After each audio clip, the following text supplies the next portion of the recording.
नमस्ते। Joyride learning stories में आपका हार्दिक स्वागत है। आज हम आपके लिए लेकर आए हैं एक अत्यंत रोचक, हास्यप्रद और शिक्षाप्रद लोक कथा, कटी पूंछ वाला बंदर। अगर आप हमारे चैनल पर नए हैं तो कृपया हमें अपना सहयोग दें। चैनल को सब्सक्राइब करें, वीडियो को लाइक करें और शेयर करना न भूलें। तो आइए बिना देर किए शुरू करते हैं आज की मनोरंजक कहानी। एक था बुड्ढा, उसकी एक पत्नी थी। जेठ का महीना आ रहा था, अतः वह सोचता है कि अब तो झाड़ झंखाड़ जला देना होगा, इसलिए उसने आदर जलाया। आदर से धान की फसलें अच्छी होती हैं, इसलिए बारिश के मौसम के पहले आदर जलाते हैं। कुछ दिनों बाद जेठ में पहली बारिश हुई, फिर जमीन जोतने योग्य हो गई तो बुढ़े ने जमीन जोत कर उसमें आर्य फूट बोए। आर्य के बीज अंकुरित हो गए। धीरे धीरे उसकी लताएं पूरे खेत में फैल गईं। उस पर फूल आने लगे। आर्य धीरे धीरे बड़े होकर पकने लगे। बुढ़े का खेत जंगल के पास था। जंगल में बंदर रहते थे। बंदरों ने आर्य देख लिए। एक दिन एक बंदर खेत में आकर कुछ आर्य खाया और कुछ बिगाड़े। जब बुढ़ा खेत में आया तो उसने देखा कि खेत के आर्य बंदर खाने और बिगाड़ने लगे हैं। बंदर ने कुछ लताएं भी तोड़ उखाड़ डाली थीं। दूसरे दिन बुढ़ा छिपकर देखने लगा। तब बंदरों का एक बड़ा दल आया। वे आर्य तोड़कर नितंब पर घिसकर बिगाड़ने लगे। उसे देखकर बुढ़ा उनके पीछे डंडा लेकर दौड़ा, किंतु सारे बंदर भागकर जंगल में चले गए। दूसरे दिन भी यही स्थिति रही। बंदर तो हर रोज जंगल से आते और आर्यां बिगाड़ जाते। इसे देखकर बुढ़ा सोचता है कि ये आर्य तो मैंने परिवार के लिए बोए हैं, इन्हें बचाने के लिए कुछ करना ही पड़ेगा। और एक दिन वह लोहार के यहां से बड़े लंबे लंबे चाकू लाया और उसने ये चाकू बड़े बड़े आर्या में ऐसे खोंस दिए कि उनकी नोक ऊपर की ओर रहे। खुद वह छिप गया। संध्या के समय बंदर खेत में आए और आर्यां खाने लगे। उनमें से एक बंदर आर्य से नितंब घिसने लगा तो उसकी दुम कट गई। खून निकलने लगा तो वह चिल्लाते हुए भागने लगा, तो उसे देखकर दूसरे बंदर भी जंगल में भाग गए। जंगल में पहुंचने पर दूसरे बंदर उससे पूछने लगे, तू क्यों चिल्लाता है? तो कटी पूंछ वाला बंदर कहता है, मेरी पूंछ कट गई। किसने काटी होगी? तब दूसरे बंदर कहते, उसकी पूंछ उस बुढ़े ने ही काटी होगी, ऐसा नहीं चलेगा, कुछ करना पड़ेगा। तब एक बंदर पूछता है कि क्या करेंगे? सब सोचने लगे। फिर एक दूसरा बंदर कहता है, हम देवस्थान जाएंगे और मनौती रखेंगे। बुढ़े का ऐसा करना चलेगा नहीं। बुढ़ा छिपकर बंदरों की बातें सुन रहा था। ब्रवेला में सारे बंदर देवस्थान पहुंच गए, परंतु बुढ़ा तो वहां पहले ही छिप गया था। बंदर वहां आकर देव से कहने लगे, हे देव, वह बुढ़ा हमें बहुत परेशान करता है। हमारे एक बंदर की तो उसने पूंछ काट दी है। देव, हे देव। तो पीछे से बुढ़ा कहता है, हाँ जी, हाँ। देव की आवाज सुनकर बंदर खुश होकर कहते हैं, हे देव, बुढ़े ने गलत काम किया, इसलिए वह मर जाना चाहिए।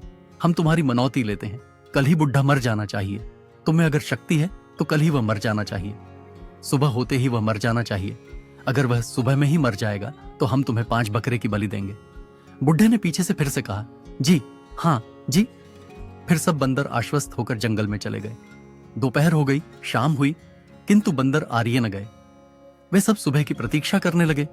घर पहुंचकर बुढ़ा अपनी पत्नी से बंदरों की बात बताता है और उससे कहता है, ए जी, आज तो बंदर आए थे और मनौती ले रहे थे कि शाम होते बुढ़ा मर जाना चाहिए, तो हमें भी कुछ करना चाहिए। क्या करेंगे? मैं कुछ करता हूं तो तुम ही कुछ करो। तुम्हें मैं जैसा कहूंगा वैसा ही करना होगा। हां, मैं जाता हूं और कुछ लाता हूं ना। बाद में बुढ़ा तुरंत बाहर जाता है और पुरुष जितना एक ताड़ का तना काट कर लाता है। उसे ओखली पर रखकर धोती ओढ़ाई जाती है। फिर उस पर कुछ फूल डाल देता है और पत्नी से कहता है, ब्रह्मवेला होते ही तुम रोना शुरू कर देना। ब्रह्मवेला होने पर बुढ़िया रोने लगती है। ओ बेटा, ओ बेटा, बेटा, मेरा पति मर गया रे बेटा, बेटा, बेटा, ओ बेटा, बेटा, मेरा पति मर गया रे बेटा, बेटा, ओह बेटा, मेरे पति अच्छा था रे बेटा, बेटा, हमें आर्य खिलाता था रे बेटा, बेटा। बुढ़िया का रोना बंदर सुनते हैं और कहते हैं, अरे सुनो सुनो, वह बुढ़िया रो रही है, बुढ़िया रो रही है। इसलिए सब बंदर इकट्ठे हो गए और कहते हैं, क्या हुआ, क्या हुआ? हमने जो मनौती मानी थी, सुबह होते बुढ़ा मर ही जाना चाहिए, वह सच हो गई है।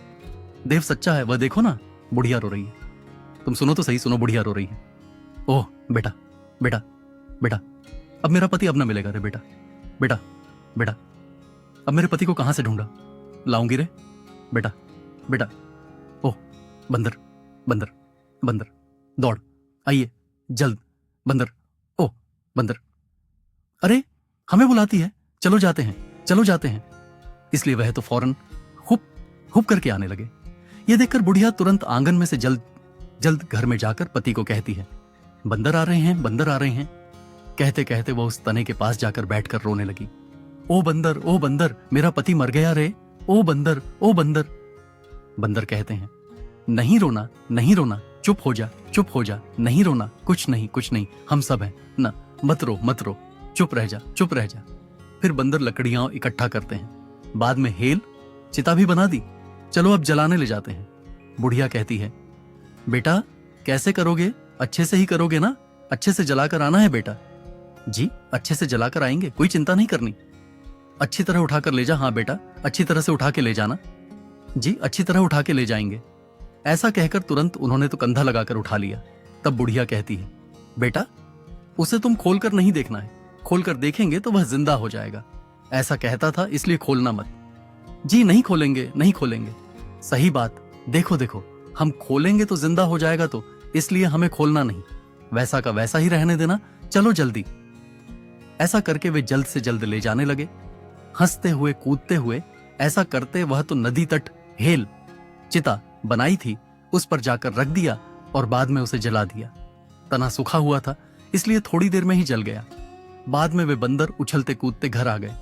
क्या किया, कैसे हुआ, कैसे बेटा, किस तरह हुआ, अच्छी तरह से जल गया ना? ऐसा बुढ़िया ने पूछा। जी जला दिया ना। कैसे जल गया? चुन चुन करके जल गया। दूसरा बंदर कहता है, अच्छे से जल गया। जी अच्छा, तो अब क्या करना है? कुछ नहीं बेटा, अब तुम खा लो, क्योंकि भार उतारना पड़ेगा इसलिए खा लेना। अच्छा तो जी बाफना, अरहर के दोनों में बनाई जाने वाली आदिवासी सब्जी बनाया है, वह तुम उस बंदरों के साथ खा लो, घर में ही बैठकर खाओ, क्योंकि आंगन में से मेंढक या कुछ आ जाए तो, इसलिए वह तो घर में ही बैठकर खाने लगे।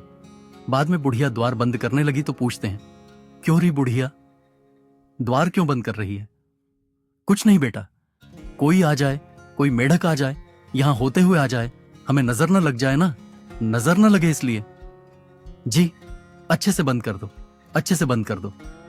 इसलिए उस बुढ़िया ने घर को चारों ओर से बंद कर दिया और वे खाने बैठ गए। कोई पत्तल बांटता, कोई परोसता, ऐसे वे खाने लगे। तब बुढ़ा कोठे से निकला और मूसल लेकर सभी बंदरों को मारने लगा। भो भो भो, बंदर तो आया, या ओए आई, या बो बो बो।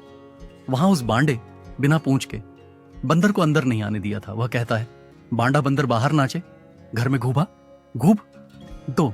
ऐसा कहते कहते वह तो नाचता है, कूदता है। बांडा, ओ बांडा, घर खोलो रे, घर खोलो। इसलिए उसने तो तुरंत छत पर जाकर खपरेल खोल दिए कि वे तो बूट बूट करते कूद कर चढ़कर भाग निकले। सब निकलकर भाग गए और बाद में वे देवस्थान पहुंच गए और देव से जाकर कहने लगे, हे देव, बुड्ढा तो मर गया था, तो वह फिर से जिंदा कैसे हो गया, ये बताओ। दूसरी ओर वह बुड्ढा फिर से देवस्थान पहुंचकर छुप गया था। वहां उन बंदरों ने तो देव को फूल चढ़ाए, नारियल फोड़ा, मुर्गी काटी, बकरा काटकर देव को चढ़ावा दिया। वहां एक बड़ा बंदर था, उसकी पूंछ गुंबद तक पहुंच गई थी। जब सब खाने की तैयारी में थे कि बुड्ढे ने उस बंदर की पूंछ पकड़कर बराबर घुमाई और खींची। वह बंदर तो बड़ी बड़ी आंखें निकल आने लगा। वह सोचने लगा कि यह तो देव ने ही पकड़ी है, लेकिन दूसरे बंदरों से कहूं भू कैसे। इसकी आंखें बाहर निकल आई थी, जिसे देखकर सभी बंदरों ने खाना इकट्ठा कर दिया। तब उस बुड्ढे ने बंदर की पूंछ ढीली कर दी तो वह हंसने लगा। तो फिर से सभी बंदर खाने की तैयारी करने लगे। बुड्ढे ने फिर से उसकी पूंछ खींची तो वह बंदर तो ची ही ऐसे चिल्लाने लगा। इसलिए वे कहने लगे, ओए बंदर तो बड़ी बड़ी आंखें निकाल रहा है, अरे तेरे जल्द जल्द ढेर कर दो। इसलिए बंदरों ने तो जल्द जल्द खाने का ढेर कर दिया और उस बुड्ढे ने जैसे ही फिर से पूंछ छोड़ी तो वह बंदर भागा। उसको भागते देखकर वे दूसरे बंदर भी वहां से भागे। तब बुड्ढा देवस्थान से बाहर आता है और सारा खाना लेकर घर जाता है और अपनी पत्नी से कहता है, बुड्ढी देखो, मुर्गी बकरा काट कर मेरी मनौती मानने का ढोंग कर रहे थे, उनका सब खाना लेकर मैं आ गया और आज तो हम यही खाएंगे। फिर बाद में बंदरों का खेत में आना बंद हो गया। बुड्ढा और उसकी पत्नी खेती किया करते थे, फसल अच्छी होती थी और वे शांति से रहने लगे। अगर आपको ये कहानी पसंद आई हो तो वीडियो को लाइक करें और चैनल को सब्सक्राइब करना न भूलें। धन्यवाद।